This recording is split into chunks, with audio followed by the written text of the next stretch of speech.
Well, have you ever agreed to run a race or do a hike or something like that that seemed like a good idea at the time, but when you did it, you actually quickly realized that it was probably a bad idea, or at least it was a lot more difficult than you had originally expected. Well, that happened to me in July of 2016. A friend of mine came to me and he asked if I wanted to join him for a Spartan race. Now, a Spartan race is one of those races where there's obstacles and mud, and you have to crawl under some barbed wire sometimes. And so I did some research, and this particular Spartan race, it had a bunch of different options. There was a 5K, a 10K, a 20K, and a 50K race. And so I asked him which one he wanted to do, and of course, he said we had to do the hardest one. And so this was 27 miles long. There were 60 obstacles, a quarter mile of crawling under barbed wire. And if you're wondering what the terrain was like, it was the same place that Jurassic Park was filmed. So it was mountainous. There, you had to run through rivers. It was crazy. Needless to say, that race ended up testing my endurance to the absolute limit. Well, why do I bring up this story? In the New Testament, multiple times, the writers of the New Testament compare the Christian life to running a race. And why do they make this comparison? Well, a few times in our text this morning, it's because the Christian race, the Christian life requires endurance just as running a race requires endurance. And this morning, when I'm talking about endurance, I'm talking about two different types of endurance. I might be talking to people who are dealing with external things that they need to endure, like trials, like persecutions. But in America, the kind of things that we need to endure are threats that are a little bit more subtle and a little bit more insidious. And that is internal threat. And when I say internal, I'm talking about what Jesus talked about in the parable of the sower, the cares of the world, the deceitfulness of riches, and the desires for everything else. And these are things that threaten our endurance as Christians. Well, in our passage this morning, the author not only tells us that we must have endurance as we live our Christian life, but he also tells us how to do it. Listen to the word of the Lord from Hebrews chapter 12, verses 1 through 2. Therefore, since we are surrounded by so great a cloud of witnesses, let us also lay aside every weight and sin which clings so closely, and let us run with endurance the race that is set before us, looking to Jesus, the founder and perfecter of our faith, who for the joy that was set before him endured the cross, despising the shame, and is seated at the right hand of the throne of God. This text could be summarized with one word: endure. In fact, all of chapter 11 leading up to it could be summarized with that same word. That's what the great cloud of witnesses refers to in chapter 12, verse 1. In chapter 11, the author took quite a long time listing a plethora of examples of people who went through some of the hardest imaginable trials, the hardest imaginable struggles, and yet they persevered. So this text opens up in chapter 12 by saying, look, all of these people endured. All of this great cloud of witnesses endured. So take heart. And I want you to endure too. But our text begins with the bad news. And that is that we have an enemy. There is an obstacle to our endurance as Christians. Sin. Because just as weight breaks the endurance of runners, so also sin breaks the endurance of Christians. Now, early on in my training in the Marines, we would do a lot of hiking through the woods, spending many days just hiking, wearing a very heavy pack, And some Marines, is kind of a cruel joke, they would slowly and gently throughout the day, they would put rocks in another Marine's pack. So that at the end of the day, that Marine puts down his pack exhausted, only to find out that the reason why he's so tired is because there's an extra 20 to 30 pounds of rocks in his pack. All of this unnecessary weight at some point leads to physical failure. At some point, it will lead to physical failure.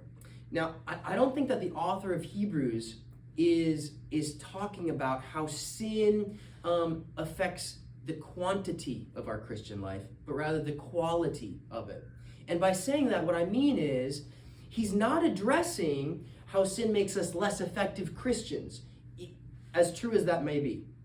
What he is addressing here is that sin threatens our status as Christians altogether.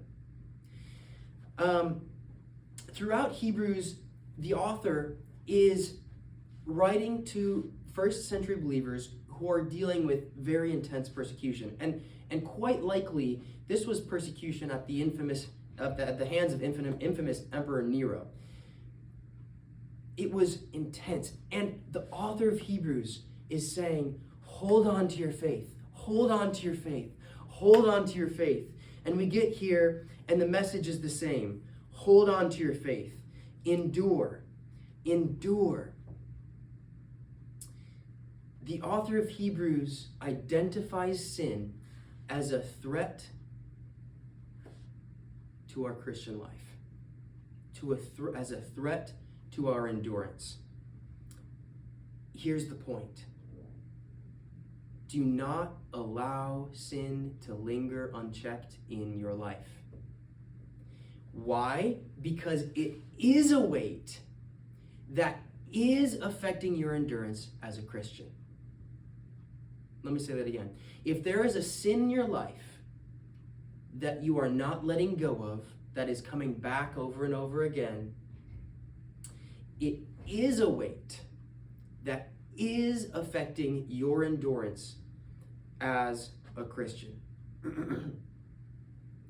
So I implore you, if there is a weight, if there is a sin that is clinging to you, get help. Go to a trusted Christian friend or an elder in this church. In fact, elders, could you please stand?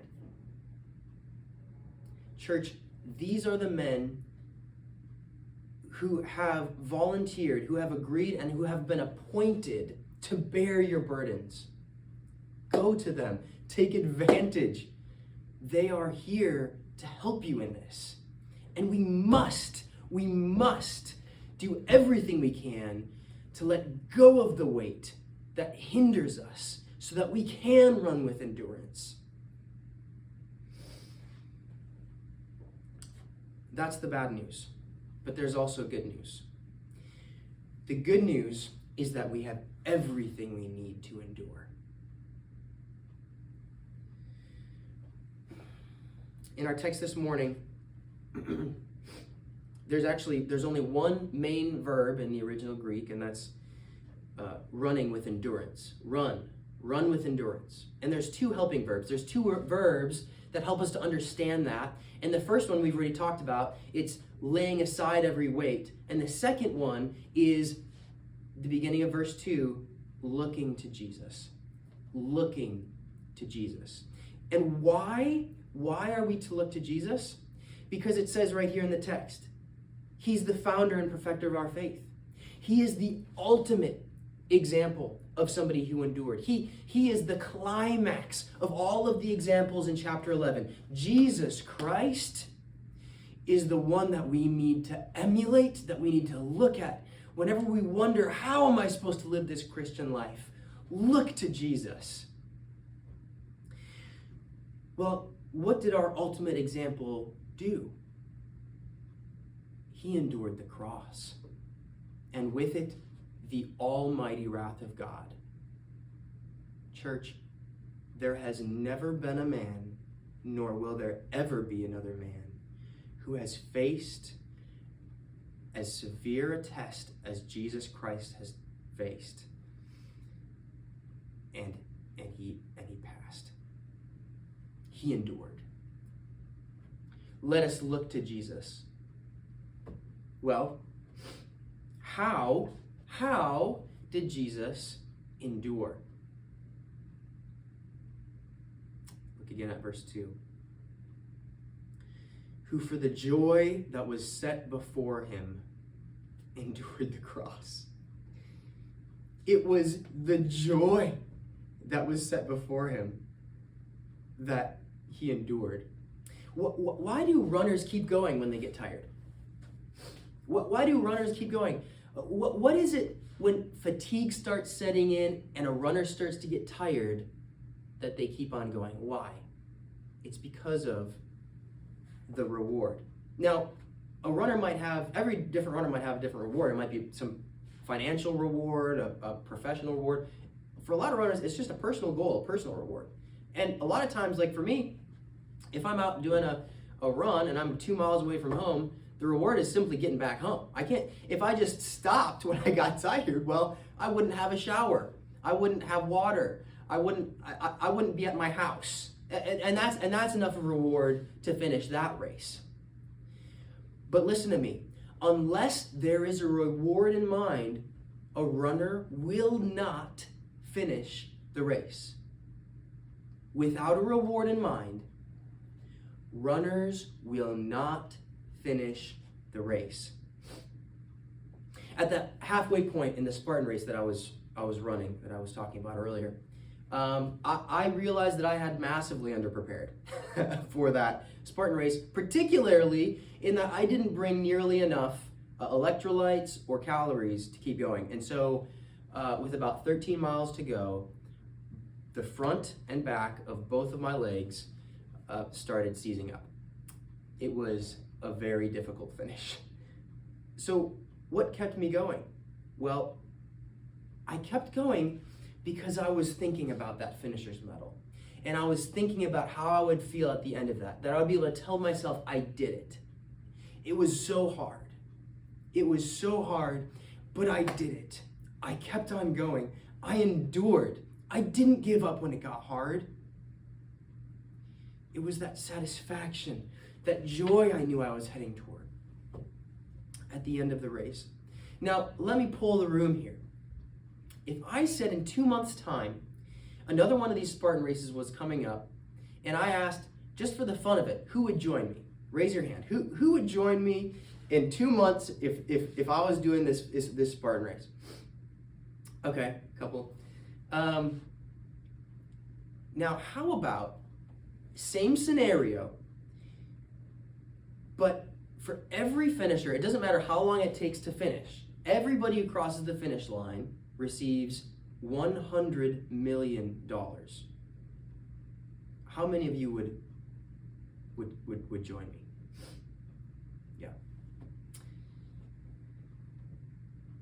Church, the magnitude of the reward is directly proportional to the magnitude of the endurance. The magnitude of the reward is directly proportional to the magnitude of the endurance. Listen to me here. Do we as Christians have a valuable reward? I tell you the truth, it is much more valuable, much more satisfying than $100 million. The author of Hebrews drives this point home throughout and around our text. Follow along with me in a few of these verses. Chapter 10, verses 32 through 36. But recall the former days when, after you were enlightened, you endured a hard struggle with sufferings, sometimes being publicly exposed to reproach and affliction, and sometimes being partners with those so treated. Verse 34. For you had compassion on those in prison, and you joyfully accepted the plundering of your property, since you knew that you yourselves had a better possession and an abiding one. Therefore, do not throw away your confidence, which has great reward. For you have need of endurance, so that when you have done the will of God, you may receive what is promised. Chapter 11, verse 1. Now faith is the assurance of things hoped for, the conviction of things not seen. Verse 6. And without faith it is impossible to please God. For whoever would draw near to God must believe that he exists and that he rewards those who seek him. Verse 10. For Abraham was looking forward to the city that has foundations, whose designer and builder is God. Verse 14. For people who speak thus make it clear that they are seeking a homeland. Verse 26. For Moses considered the reproach of Christ greater wealth than the treasures of Egypt, for he was looking to the reward. And finally, chapter 13, verses 13 and 14. Therefore, let us go out to him, let us go out to Jesus, outside the camp, and bear the reproach he endured. For here, we have no lasting city, but we seek the city that is to come. Church, our reward is great. Romans 8:18 says, for I consider that the sufferings of this present time are not worth comparing with the glory that is to be revealed to us. Our reward is great. And we might know that intellectually. But how much we actually believe that is going to be evidenced by our endurance. Because if we really believed in the heart of hearts that our reward in heaven is as great as it truly is, how would we live? Would we live any differently? What are you fixing your mind on? Are you fixing your mind on the external trial or persecution? Are you fixing your mind on the internal desires, cares of the world, the deceitfulness of riches, the desires for all those other things? Or are you fixing your mind on the joy of the reward?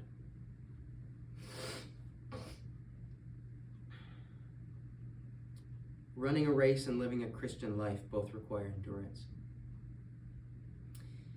And just as weight breaks the endurance of runners, so also sin breaks the endurance of Christians. But just as the reward upholds the endurance of runners, so also the reward upholds the endurance of Christians. Therefore, let us lay aside every weight and sin which clings so closely, and let us run with endurance the race that is set before us. Looking to who? Looking to Jesus, the founder and perfecter of our faith, who for the joy that was set before him endured the cross, despising the shame, and is seated at the right hand of the throne of God.